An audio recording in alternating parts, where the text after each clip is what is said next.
This lesson will teach you the difference between formal tone and informal tone in writing. Voice is one of the 6 traits of writing. It's composed of tone, purpose, and connection to the audience. The tone is what we're focusing on in this lesson, and it's the writer's style in a piece, and it can be either formal or informal. Formal tone is impersonal. It doesn't use personal pronouns such as I, we, me, my, or our. Informal tone is very personal, and it uses those pronouns. The differences between formal and informal tone are that informal language is everyday, it's casual, it's relaxed, there are no strict rules, and so grammar rules don't necessarily apply all of the time. Formal language, in contrast, is proper, academic, official, legal. The correct grammar and usage rules always apply when you're discussing formal language. Think about where you use these different types of language, both spoken language and written language. Make a list of places or situations that you use formal and informal language. Informal language uses cliches and slang. For example, cliches are things like easier said than done, or work like a dog, or face the music. An example could be the teacher said that it was better late than never, or the new Lamborghini is lit. By contrast, formal language avoids cliches or slang. Words like chill out, sketchy, and lit don't appear in formal academic writing. An example might be, instead of the teacher said it was better late than never, the teacher said that he would accept late assignments to avoid students missing a learning opportunity. Instead of writing the new Lamborghini is lit, formal language might say the new Lamborghini is quite impressive. Informal language can be imprecise and vague. Formal language avoids imprecision. It avoids vague or informal words. Imprecise language are things and stuff. Precise language includes reasons, causes, aspects, and concerns. An example of an informal sentence might be, Mr. Matson said some things to explain why the war happened. An example of formal language might be, the author explained the reasons for the start of the Balkan War. It's much more precise and detailed, and you know exactly what's being explained and why. Some examples of informal language are good, just like, or flunking.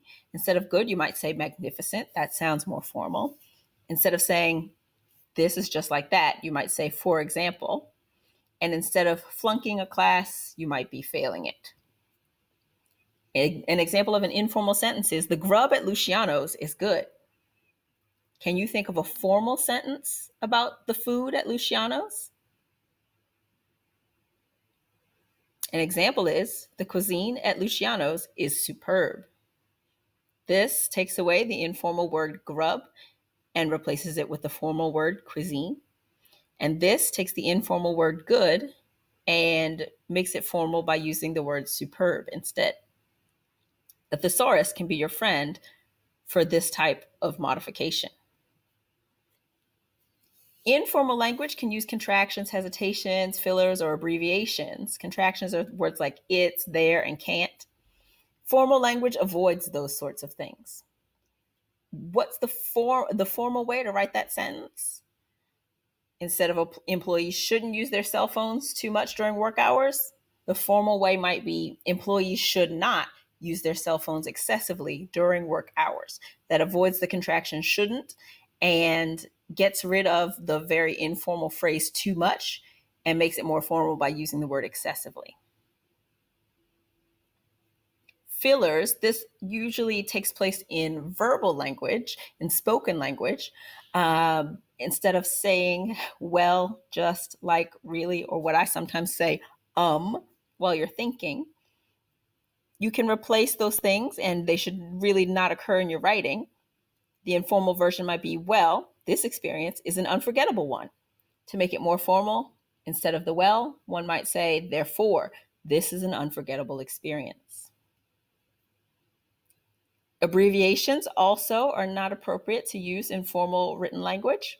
Things like ASAP, any version of cause, because, or by the way. So instead of saying get to the conference ASAP, One might say, arrive at the conference as soon as possible. We're going to take a look at the lyrics of the first verse for Fast Car by Tracy Chapman together. As we look at the lyrics, decide, are they formal or informal? You got a fast car, and I want a ticket to go anywhere. Maybe we make a deal. Maybe together we can get somewhere. Any place is better. Starting from zero, got nothing to lose. Maybe we'll make something, but me, myself, I got nothing to prove. What do you think? Are those formal or informal lyrics? You're right.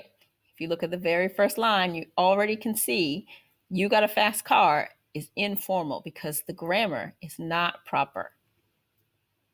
Here is how we might change the informal lyrics into more formal lyrics. You got a fast car becomes you possess a rapid vehicle. And I want a ticket to go anywhere becomes I desire a ticket to travel to any destination.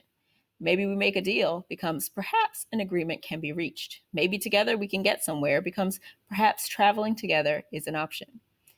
And you see how each of the informal phrases goes to something more formal by paying attention to the grammar and using more sophisticated vocabulary. This is another reason why a thesaurus is helpful in this situation. Now, work to rewrite the lyrics to one verse of the song so that they are more formal. Here's a video of the song, and you can listen along as you do your writing.